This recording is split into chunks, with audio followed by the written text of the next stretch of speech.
కనిపిస్తోంది. ముఖ్యంగా మన పార్లమెంట్ ఎన్నికల సందర్భంగా బయటపడ్డటువంటి అనేక వింతలు, అనేక ఆందోళనకరమైనటువంటి విషయాలు మరిన్ని అనుమానాలకు దారితీస్తూ ఉన్నాయి. అందులో అత్యంత కీలకమైంది 20 లక్షల ఈవీఎంలు కనిపించటం లేదు అని. దేశంలో 60 లక్షల ఈవీఎంలను తయారు చేయించారు.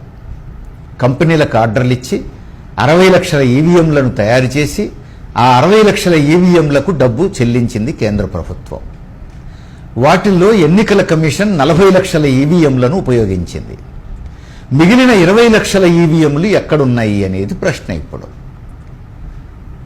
ఇప్పుడు ఆర్టీఏ యాక్టివిస్టులు, సమాచార హక్కు కార్యకర్తలు ఆ 20 లక్షల ఈవీఎంలకు సంబంధించిన సమాచారం ఇవ్వండి అని ఎన్నికల కమిషన్ను కోరితే, మాకు 40 లక్షల ఈవీఎంల గురించే తెలుసు, మిగతా 20 లక్షల ఈవీఎంలు మీరు అడుగుతున్నవి ఎక్కడున్నాయో మాకు తెలియదు, మాకు ఎవరూ హ్యాండ్ ఓవర్ చేయలేదు అని సమాధానం చెప్పింది ఎన్నికల కమిషన్.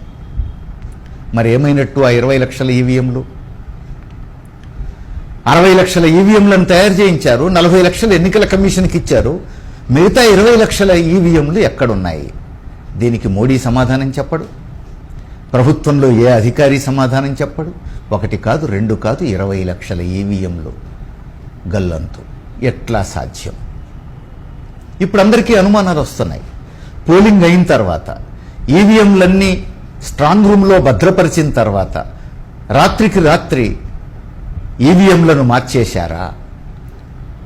పోలైనటువంటి ఈవీఎంలు తీసేసి తాము ఓట్లతో నింపిన ఈవీఎంలను తీసుకొచ్చి పెట్టారా?